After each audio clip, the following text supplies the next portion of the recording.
I'm being entirely perverse in mentioning him, in the sense that I don't think there's any political figure, or indeed probably figure of any sort, alive today or maybe ever, who is more the absolute polar opposite in almost every conceivable way to Nelson Mandela. And as such, by mentioning him and just thinking a little bit about him, I know it's painful, it might just help set into slightly sharper relief Mandela's attributes. Yes, Pumela just mentioned something that I've forgotten, but it's relevant to this. Pumela mentioned how very big Nelson Mandela's hands were. As we all know, everyone says that Donald Trump has got very small hands. But actually, Mandela did have huge hands. I remember shaking, I've got quite small hands too, but I remember shaking hands with him, and it just felt like you were putting your hand inside a bucket, or you were shaking hands with someone with a leather baseball glove. It was also very hard after all these years of toil in Robben Island. But if you go through some of the attributes and qualities that Mandela incarnated, you'll see what I mean about the difference, and how just by thinking, however briefly, about Trump, it just sort of sets into further relief Mandela's greatness. I mean, Mandela's dignity, for example. He was the epitome of dignity, of elegance, of class, of integrity. He was a man of very, very clear principles and very, very clear vision. If you have very clear principles as a politician, then making political choices is a lot easier. And Mandela knew, because he had such clarity on his principles, where to compromise and where to stand firm. There's a wonderful word that Archbishop Desmond Tutu once used to me to describe Nelson Mandela. I asked him, I was interviewing him for a television documentary, I said, can you define Mandela for me? And I was expecting a fairly long and complicated answer. And Tutu did what he always did, which is you ask him a question. And I mean, Tutu's the only person who makes me question my non-faith in God. His lucidity was so extraordinary. You would ask him a question, and it would be as if you sort of beamed it up to heaven, it came down, and the answer came out through his mouth. And on this particular occasion, I asked Tutu, to define Mandela for me, and he did so in one word: magnanimity. It's a fabulous word, it's sort of a vast generosity, and I think it is the word of words to define him. Another big one, of course, is empathy. I've taken a bit of a dislike to the word empathy because it's so overused these days, but that capacity that Mandela had to put himself in other people's shoes, in other people's thoughts, if you like, to know his enemies, was tremendously useful as an attribute when it came to negotiating with his rival, because he could understand where they're coming from. He understood their fears and their vanities. Again, empathy was the last word that I would think that I would attribute to Donald Trump, the ultimate narcissist. And then there was Mandela's charisma. Maybe some might say that Donald Trump has charisma. There are certainly at least apparently 62 million Americans who think so, but in my humble view, it's a charisma of a different order to Mandela's. Trump's charisma is a charisma of a noisy, irritating, bothersome 10-year-old child, whereas Mandela's charisma, I remember talking about this once to Tony O'Reilly, who for a while, an Irish man who for a while owned the biggest English language newspaper group in South Africa, and we talked about this, and he explained Mandela's charisma in terms of his vast self-confidence. And Mandela would walk into a room, he'd walk into a room like this with an audience, or he'd walk into a small room or a cocktail party for diplomats, or into a stadium, and he just knew that he was going to be liked and admired, and it was something that went beyond arrogance, or beyond arrogance's twin brother, insecurity. It was a kind of a deep sense, I think, of his stature and of his greatness. He sort of knew that he bestrode the stage like no one else around him, but like I say, it never came across as arrogant, or like I say, a twin brother insecure. There was something profound about it, like a sort of great Greek, or for that matter Shakespearean hero. The last time I saw Mandela was almost exactly 2 years before he died. I went to see him at his home, and again when Pumela was talking, I was reminded the Mandela that I saw then, I think, was similar to the one that you were describing, Pumela. It was a bit of a shock. It was lunchtime, and I went into this dining room. There was a big, long table. He was sitting at the head of it, and I could just, even when I came in, I could see that he was shrunken. His head was shrunken, almost like a little bird. And I went up to him. I was presented to him by Zelda Lachransi, his wonderful private secretary. And to my absolute joy and delight and surprise, he remembered my name. We'd known each other well before, and he would have said, "Oh, hi John, how are you doing?" But I was amazed that he remembered my name. However, I could not deceive myself, and within a matter of about 30 seconds or a minute, he didn't have a clue who I was anymore. He really was quite gone. I remained with him for about an hour, and I was rabbiting away, trying to elicit a response from him. But actually, what he was really concentrating his energy on was not so much me as how to get the mincemeat on his plate to his mouth. It was a bit of a sad spectacle, and it was the reason why 2 years later, when he died, I didn't feel sadness. My response was more to sort of celebrate his life, because I think that his time really had passed. But despite the fact that he was sort of absent and gone for almost all that time, that hour that I was with him, it was a bit like, I don't know, going up to a mountaintop and meeting some Tibetan monk who's off in his sort of, Zen space. But suddenly, like those Tibetan monks, or at least I think that's what they do, he sort of zero in. And there was one word, or rather 2 words that I used that amazingly sparked him into life, sparked him into light and lucidity. And the 2 words were the name of an Afrikaner general named Constant Viljoen. And I mentioned the words Constant Viljoen, and immediately he lit up and he said, "Ah, yes, the general.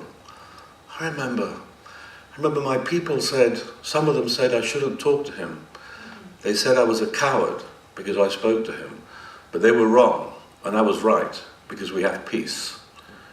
And then he retreated back into his fog. And I'll tell you why I mentioned Constant Viljoen. This is just the one little story that I want to tell you before I sit down again. I've got a huge treasure trove of Mandela anecdotes in my mind. Some of them that I've gathered in the course of doing books and documentaries, some of them from personal experience. And this one I got from General Constant Viljoen himself. He was the head of the South African Defence Force, meaning Army, Navy, Air Force, the whole bang shoot between 1980 and 1985. In other words, he was really sort of Mandela's greatest enemy. I mean, after all, apartheid was sustained with the gun.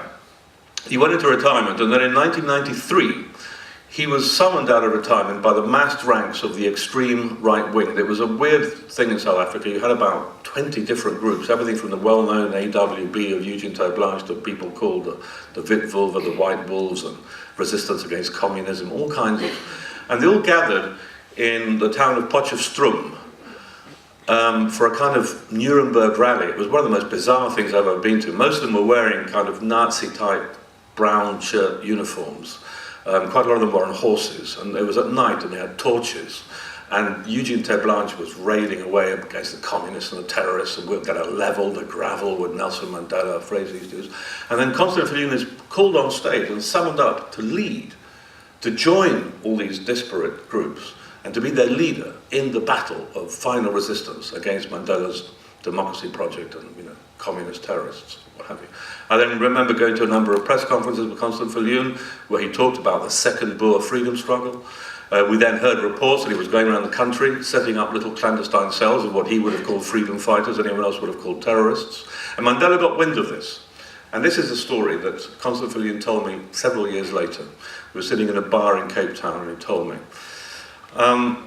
Mandela contacted him and asked him to come and talk to him, to see if they could, as they would say in South Africa, make a plan. And the general, to his immense credit, accepted the invitation and went to Mandela's house in Johannesburg with a couple of his mad lunatic generals. And it was Viljoen who told me the story. Now I'll relay it to you how Viljoen told it to me. This sort of silver-haired, very straight military man, very proper, rigid. And he said he knocked at the door, and to his surprise, it wasn't some member of the domestic staff who opened the door for him. It was Nelson Mandela, who greeted him with his fantastic, beautiful, 1,000-volt smile. And then greeted him in his language. Again, Pumela. Pumela was saying a lot of things that immediately struck chords with me. Mandela had made a point in prison of learning Afrikaans to the dismay of quite a few of his fellow political prisoners. And he said, no, shut up, I've got my plan. And his plan was to get to know the enemy and to reach so that when the time came, he could reach their hearts with their native language, as Pumela said. And so, just by the fact that Mandela greeted him at the door with a big smile in his language, sort of half disarmed General Viljoen before they'd even started talking. And then the idea was that Mandela's delegation and his delegation were going to sit at a table, but Mandela said to him, General, why don't you and I have a little conversation beforehand? And the General told me that they went and sat down in the living room, and Mandela said to him, there was a teapot there and some cups. And as Viljoen told it to me, Mandela said, do you take tea, General? And the General replied, yes, I do. And he said, and Mandela poured me the tea. And he said, do you take milk, General? And I said, yes, a little bit. And Mandela poured me a little bit of milk. And he said, do you take sugar? 1 spoon. He said, and Mandela put in the spoon for me. And the General looked at me and said, and all I had to do was stir it. And as you remember that moment, you could see sort of all of this bellicosity and all this rage and all this racism, just kind of how at that point it would have been melting away. And then they had a sort of rational conversation, which Mandela basically said, look, General, I know that you're planning on going to war. I understand your fears. I see where you're coming from. I can put myself in your shoes. But if you go to war, we're just going to end up with a piece of the cemeteries. Surely you must agree. And the General said, I agree. Mandela said, well, then I think we should initiate a series of conversations. These were all, by the way, highly secretive and clandestine. We journalists didn't find out about it till, long after. And they had a series of more conversations. And the General told me that, he more and more fell into the Mandela trap. Mandela was just so infinitely seductive and persuasive. I mean, the thing about Mandela, above all, people often talk to him in sort of Christ-like terms. They talk about his forgiveness and all this stuff. Well, yes, it's true, and that came from his nature, but forgiveness was above all, a political tool. He was a pragmatist. And, he exercised those skills in quite a sort of cunning way. He was a cunning fox, too, as well as a wonderful, generous, good man. And he played his magic on Viljoen. And Viljoen eventually abandoned his so-called armed struggle, set up a political party, thereby legitimizing entirely Mandela's project and giving it his stamp of approval. And then finally, on the very first day of the new South African Parliament, an amazing scene at the National Assembly, where before you'd only seen sort of middle-aged or old men in grey suits and maybe one woman, dear old Helen Suzman. Now you had this sort of, the whole, all white men. Now you had the whole rainbow panorama of South Africa, and a third of the people at least were women.